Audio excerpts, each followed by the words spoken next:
Hello, everyone, and welcome to Cold Reads, episode 26. I'm your host, Laura Nicole. Now, normally I have a bunch of cast members with me. However, this weekend I have a really tight schedule, so I am going solo, at least today. We'll see what happens tomorrow after my D&D game. So, basically this week, or this episode, we're going to be looking at chapter 18, and of course I happen to choose the chapter that's got, let's see, 1, 2, 3, 4, 5 different voices in it that I'm going to do by my lonesome, but that's okay. We're starting to wrap up the story, so I'll go ahead and share the script.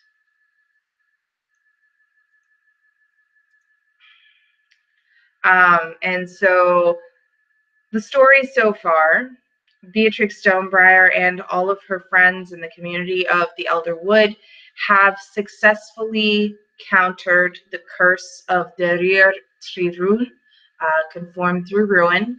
And so now, as she was exhausted and getting ready to lay down, she realized that the whole reason that she had come to the Elder Wood in the first place, the fact that she had to wait out the trial of her attempted murderer,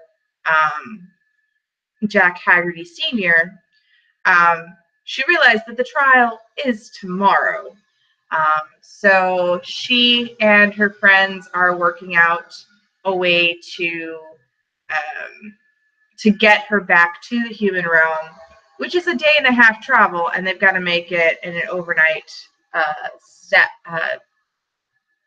bout.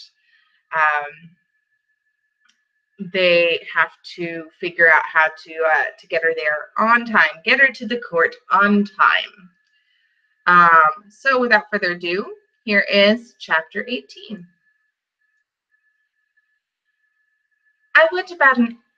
We spent about an hour having spells, incantations, and wards put on both Eric and myself.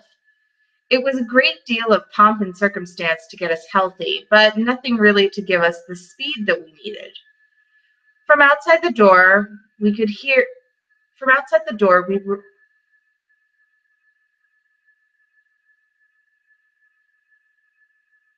From outside the door where we were being treated, I could hear the harsh tones of Turek just waiting to start a fight. "What's the matter, you overgrown toadstool? Do you think I am just going to waltz in and kill my two best friends? No. So let me in before I rip off your tusks and use them as ski poles."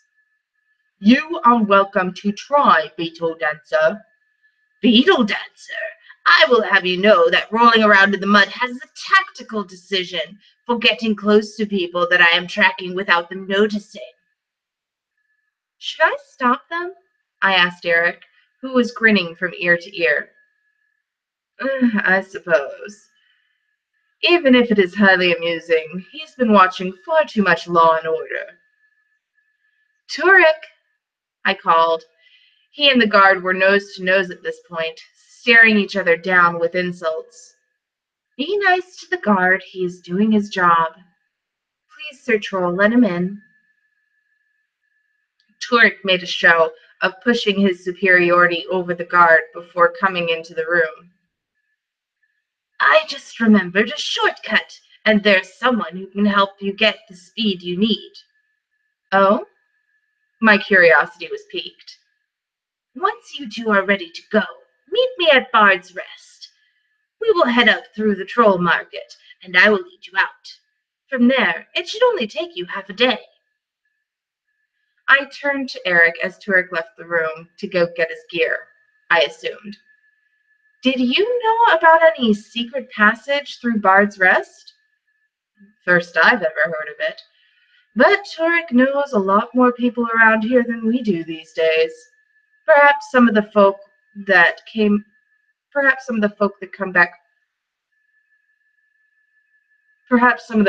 come back more regularly found a different way. Any clue who he wants us to meet up with?" Who do we know who deals in all sorts of potions would do just about anything to keep us out of his hair and is in the troll market? A look of understanding broke out over Eric's face. Nodrus. Yep. Let's hope he's a little more forthcoming when we see him next, I said. Eric's knowing smile grossed me out. If you're the one that does the talking, he'll be putty in your hands.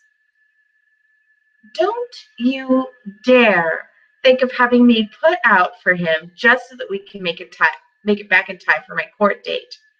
I will handwrite the paperwork with a human-sized pen before an extension.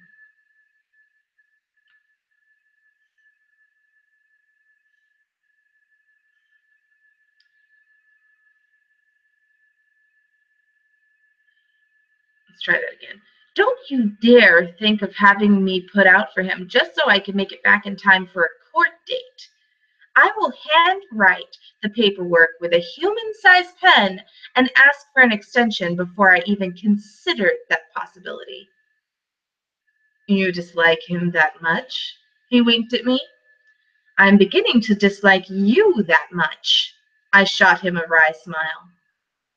Come on, handsome. I guess if I'm going to try to get his attention, I should at least look the part.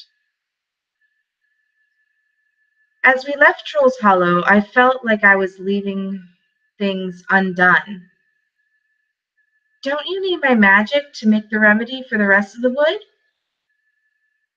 Vervain looked at me complacently, once again making me feel like a child, and she was the wise mother. She reminded me of Mother. It wasn't surprising, since they were sisters. We only need a touch of your magic. The naiads will take a portion to the river and spread it there.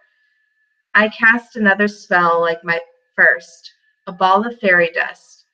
It was growing to be a bit larger than the one I had cast before, unsure of how much they needed.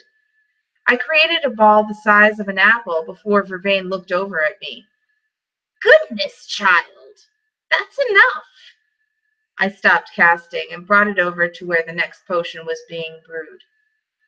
Great mother of all, she started as the dust burst into the rest of the concoction. You still have to get to Bard's Rest and then move on to the human world. Do you want to leave yourself with no energy when you get there? I shook my head. Are you sure you'll be able to manage the rest here? Don't you go doubting me, youngling. I've got all this well in hand. Off with you now.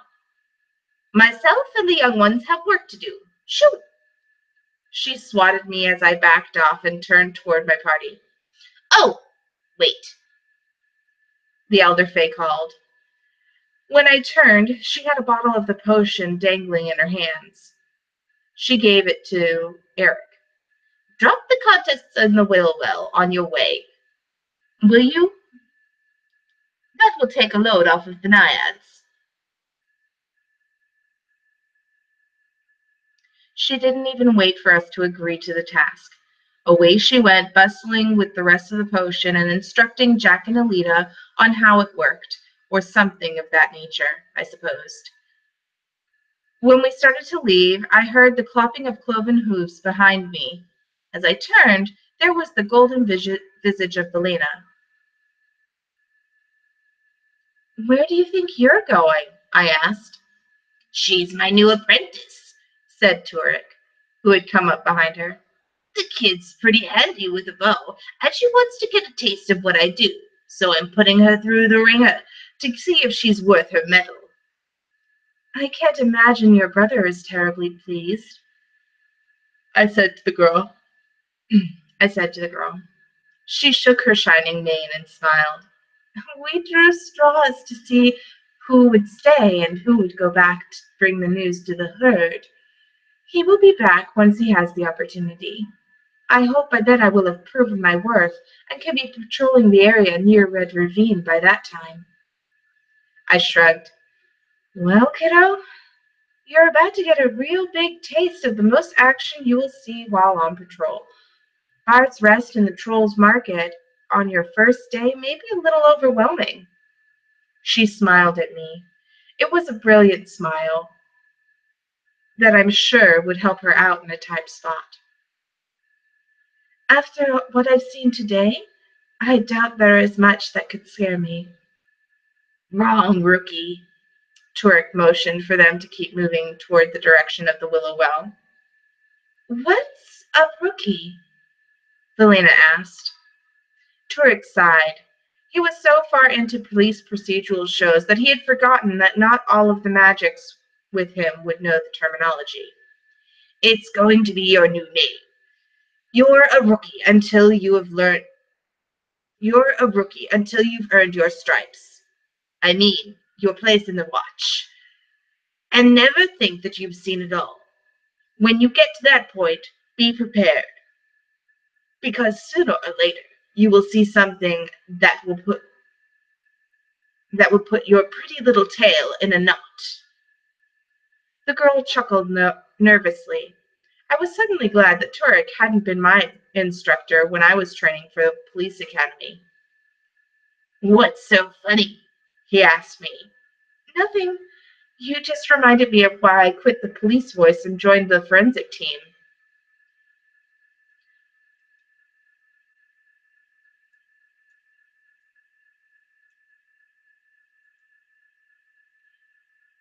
The willow well looked so strange, covered in rose-tinted moss, toadstools, and leaves.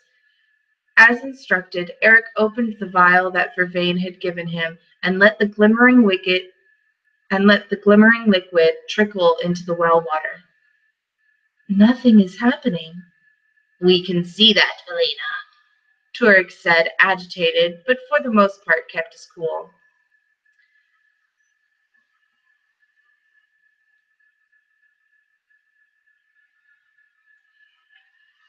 Eric was looking at the sun when I turned to him. Our eyes met, and I knew he had the same thought. We do not have time to find out if it worked or not. He and I started to continue our journey to Bard's Rest.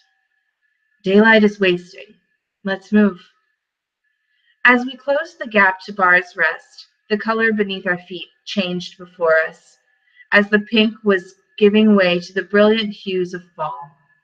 Even in the setting sun, I could see the true beauty of the forest come alive again. To tell the truth, it was a little unnerving to see the colors change before our eyes as we walked into the pink, and then it pulled further away, as though this had all been a terrible dream. Strange. Here I was, back in the Elder Wood, surrounded by a goblin, elf, and centaur. All was the same, and yet Velena was a far cry from Nomina. I sighed and let Eric lead us back to Bard's Rest. So that was chapter 18. It's been a while since I've gone back and forth between voices. In such quick succession. Of course, I'm also exhausted because it is early for a Saturday. So there was yawning, and normally when I record at night, there aren't like trucks and stuff going by, but there are now. So what are you gonna do? So yeah, that was interesting, and now my throat hurts. So what I would normally do now is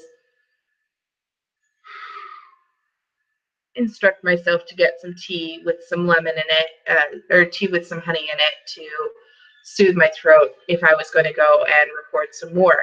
But I'm not. I'm going to go do some of the other work that Resonant Moon Audiobook Solutions does, which is audio QC. QC being quality control, so it's making sure that the audio matches up with the script and also matches up with and also it doesn't have any like audio anomalies like clicks or body movement, things like that. The other work that Resonant Moon Audiobook Solutions does is podcast QC, basically trimming the fat if people go on tangents or things like that. If people make errors in what they're saying, just noting it. And then I also do editing for audiobooks. I do editing for podcasts, and sometime in the future I will have narration available. I just don't have it right now. Yeah, and that's it. So I guess since I don't have anybody else here, I'll go into the credits. If you'd like to know more about Resonant Moon Audiobook Solutions, you can go to resonantmoon.com, or you can follow me, you can follow me on Twitter at @LNicoleAudio. You can submit a short story. We're starting to accept submissions for September. So you can submit a short story, should be no more than 4 pages, to Laura Nicole Audio at gmail.com. You can also sign up to be a cast member there. You can follow us on Facebook. We've got a Facebook group, facebook.com/groups/cold reads, where sometimes somebody will not be available and I'll say, hey, who's available? This is a great place to interact with other cast members, with other writers who want to be a part of this show. If you like what I'm doing here, go ahead and click the subscribe button. I get super excited every time I get a new subscriber. Like I got one sometime last night, and that just made my morning. If you want spoilers for the book, you can, there's a link in the show notes that you can click, and it's available in paperback and in ebook. So, goodness, help a writer out. And also, hopefully I can stop yawning for a little bit. This show is covered under a Creative Commons Attribution, Non-Commercial, No Derivatives 4.0 International License, which means that you can download it, you can share it, you can repost it. Just don't edit it. It is perfect the way it is, just like you. And make sure that you link back to this YouTube page. Thank you so much for watching, and I will be back tomorrow with more cold reads. Bye, everybody.